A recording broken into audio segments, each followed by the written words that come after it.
How's it going, everybody? Welcome back to the channel. My name is Mark and welcome back to Entrepreneurial Finance. Today what we're talking about is some leadership lessons that you can learn from sports. For me personally, I did grow up playing hockey and had a lot of experience in a leadership role. So I do want to pull from my personal experience here as well as talk about what I learned from the most recent book I read. So I picked up this book recently and it's a Harvard Business Review book of leadership lessons from sports. It features many interviews from legendary figures in sports such as Andre Agassi, Kareem Abdul-Jabbar, Sir Alex Ferguson, and so on. So I've broken down the video into a few different categories here. A lot of these categories are the chapters in the book. So you basically have the basic traits required for sports success. We're going to talk about the ideal performance state, the making of a corporate athlete, major league innovation, the better get better, what makes people good also makes them difficult, managing the good with the bad, and ultimately why sports are an absolutely terrible metaphor for business. So just jumping right into it, some of the things that the book outlines at the beginning are some traits that you require in sports to be successful, which can translate into leadership in a business or in your career. So the first one is setting high standards. When you play sports as a child or when you play sports as a teenager, the goal is to win the game. Now, ultimately, business isn't a zero-sum game, but what you learn from sports is to set the high standards and make sure you're always basically playing to win. The second thing that I learned from the Sir Alex Ferguson interview is relying on the power of observation. So when you're a leader, when you're a manager, a lot of the times you can spend all your time micromanaging your team or micromanaging your coworkers and telling them what to do all the time. One thing that Alex Ferguson did mention was how much more impactful or how much more efficient he was when he relied on the power of observation. So what this means is he used to run practice, 5 days a week and pick all the drills and such. And when he finally gave somebody else the chance to run the practice, he was able to pick up on a lot more things that were nagging players, whether it was some form of injury, whether someone's mental health wasn't right. So the power of observation was really key in his success. The last thing was to never stop adapting. So this is pretty self-explanatory here. If you are the same person for 10 years, there's a good chance you haven't made any progress in whatever you're working on or whatever your career is. You need to never stop adapting, always change up who you are, reinvent yourself, and become something new. The second thing I want to talk about is the ideal performance state. So what this is a bunch of different elements that when grouped together will form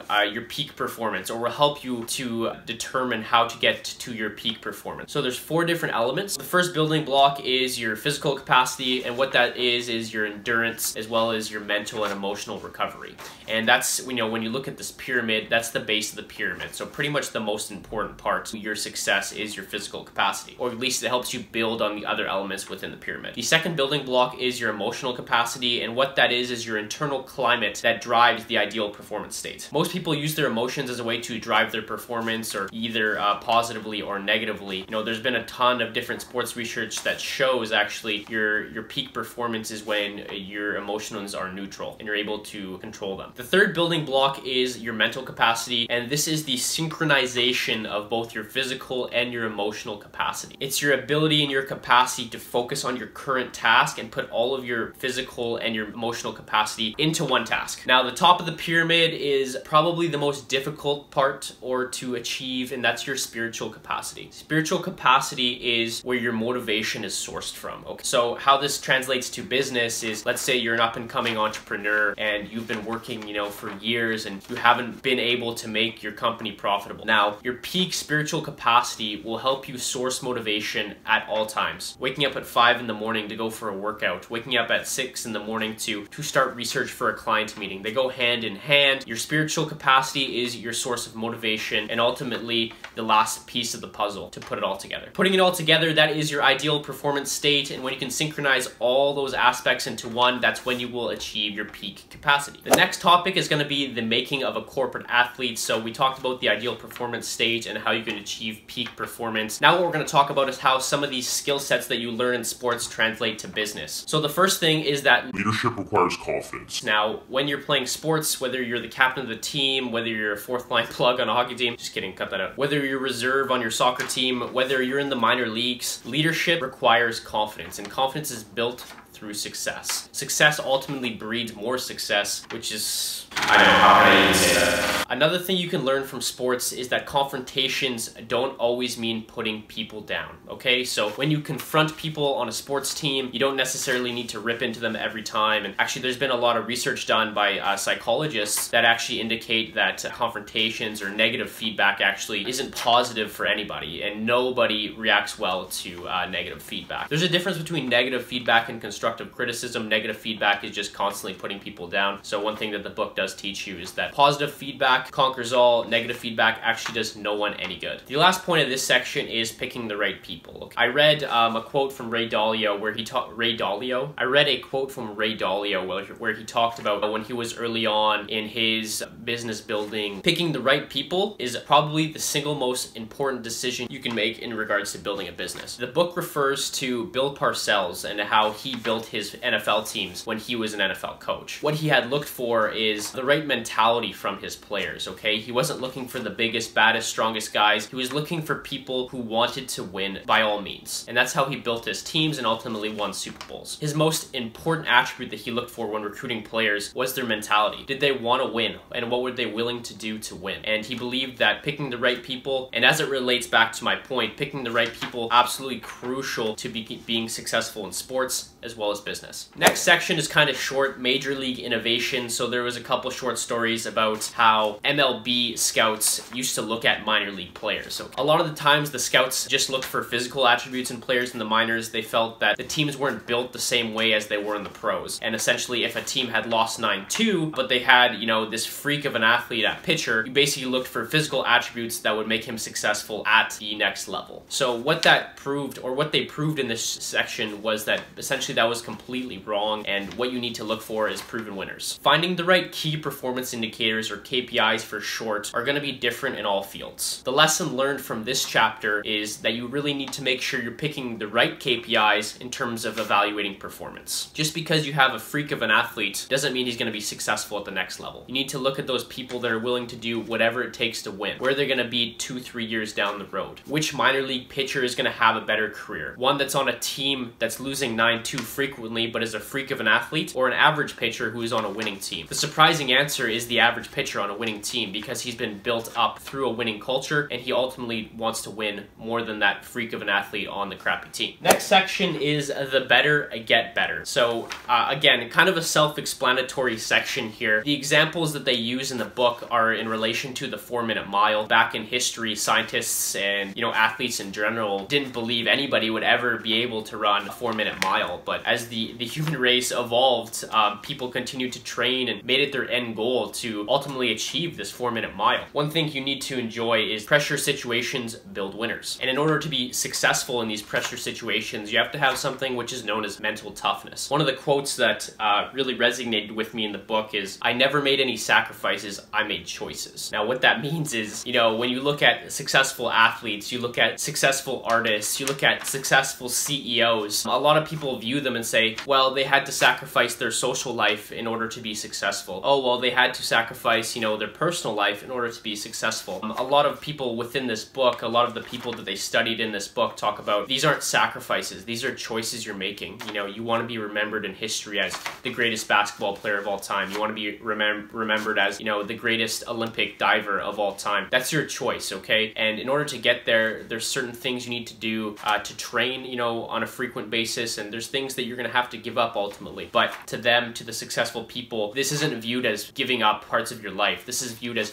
making decisions to get to where you want to be. Another lesson is to fixate on the long term. So one thing that I've learned now, just I guess trying to make YouTube videos or, you know, watching other successful YouTubers, is there's so many get rich quick schemes out there, and a lot of the times you waste your time trying them, okay? For one instance, when you're trying to build something, when you're trying to achieve a goal, when you're trying to build a business, you ultimately need to fixate on the long term. You know, Rome wasn't made in one day. I'm sure a few of you have heard that quote before, but nothing is going to get built overnight. And really, in order to get to your end goal, or, you know, to build up the business you dream of, to build up the team at work that you dream of, it's going to take you time, it's going to take you lots of effort, and there's going to be some trial and errors. So when you're starting out your path to your end goal. You need to really fixate on the long term. Also, use your competition. So one of the Olympic rowers that they interviewed in this book talked about how, when you got to the Olympics, he'd be staring across at the competition and, you have this hatred for them, or, that's ultimately who's standing in the way of your gold medal. Well, a lot of the times, especially at the Olympics, these are the people that they train with 360 days a year. So using your competition is key. Make sure you're surrounding yourself with the right people and training with the best or learning with the best. Last 2 points, one I already mentioned, reinvent yourself. Obviously, you need to be adaptable in order to be successful, and celebrate the victories. Life's a long-term game. It's all about the journey. It's not about getting to the end. It's about enjoying your ride to the end. Okay, so the next section is very interesting, and if there's any section that I want you to listen to, it's this next one I'm going to talk about. What makes successful people good also makes them very difficult to deal with. So there's 5 kind of points that the book had outlined. I'm just going to read them off, and we're going to talk about them kind of one by one. So the first one is perfectionism. A lot of people that tend to be successful have this,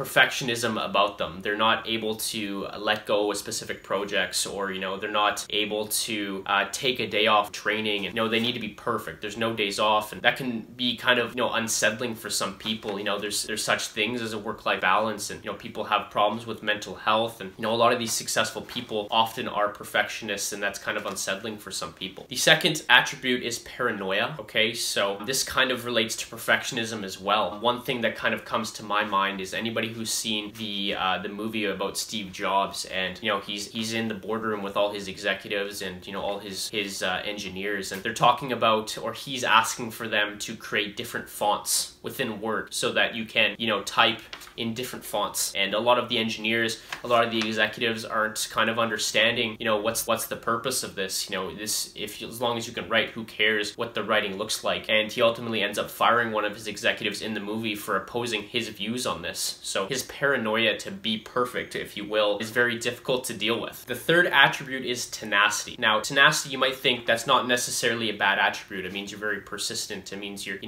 willing to never take a day off. You're consistent in your efforts. Well, the difficult thing with tenacity is, like the example I just mentioned, Steve Jobs in a corporate boardroom arguing with his executives about fonts. Fonts ultimately ended up being, I don't want to say they've been a huge deal, but it allows them to differentiate the type of documents they're making. And his tenacity was so high. This wasn't something he gave up on. He would fight people on this for days and days and days and days and days. And even if you're wrong sometimes, that tenacity won't allow you to give up. So that's kind of, it's a good attribute to have in certain cases, but especially in a business environment, you need to make sure, you're open to other ideas, and tenacity can be a difficult one to deal with sometimes, especially when you're wrong.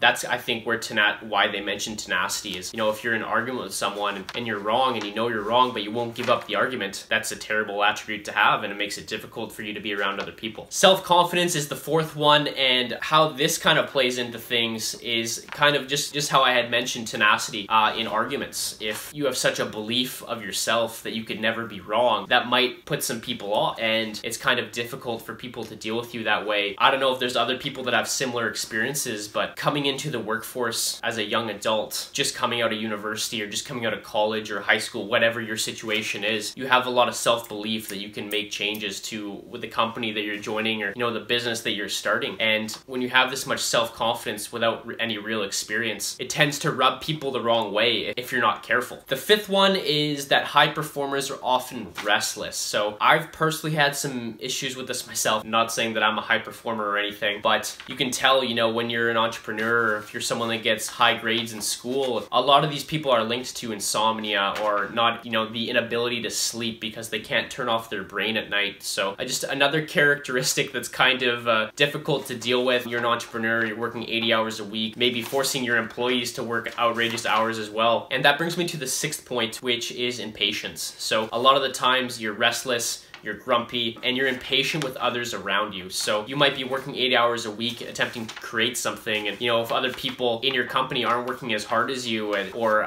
they're not creating as much value as you, you tend to put them down, and you have this kind of short leash with them, which can make these high performers extremely difficult to deal with. You're trying your best, you're working 40 hours a week for a minimum wage job or something, and you have this high performer coming saying, hey, you need to work harder, hey, you're not doing good enough. So those are just some traits that make the high performers, the successful people, little difficult to deal with. Okay, so we're close to the end of the video. The most controversial part of this book is the last chapter, and that's why sports are a terrible metaphor for business. The first point is the logic for competition and success are completely different. In sports, at the end of the year, you have one winner, okay? So you go through the NFL playoffs, you go through the NHL playoffs, MLB, whichever sport you watch, wherever you are in the world, and one team wins at the end of the year. In business, many businesses can be successful together. Yes, there's ultimately one dominant firm if you're in the monopolistic industry or an oligopoly, but at the end of the day in business, there can be multiple successful firms and there's not just one winner. So what that means is that it's not a zero-sum game in business where it is in sports. The second reason is that the dynamic for talent and teamwork are completely different. If you look at the NFL, the average career length is about 2.6 years. The average career is about 30 to 40 years. So it's just not comparable in terms of talent and teamwork and kind of blending that together and looking at the difference. What can help make sports teams work together won't necessarily help teams in a corporate office work together. So that's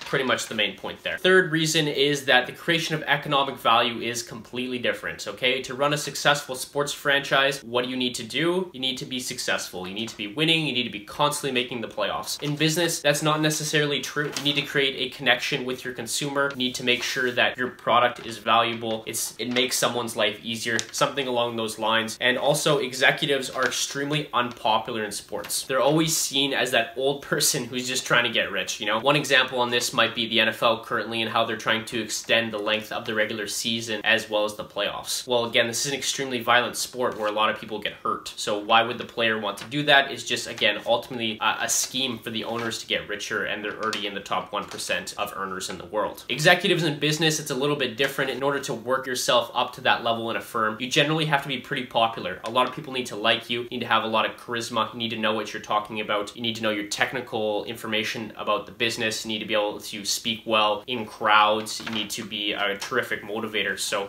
executives in sports, not so popular. Executives in business, usually pretty popular. So that's pretty much all I have for you guys today. I hope you did enjoy. If you did, don't forget to smash the like button. Subscribe to the channel if you haven't already. Share the video with a friend if you learned something. And I'll see you guys in the next video. Peace out.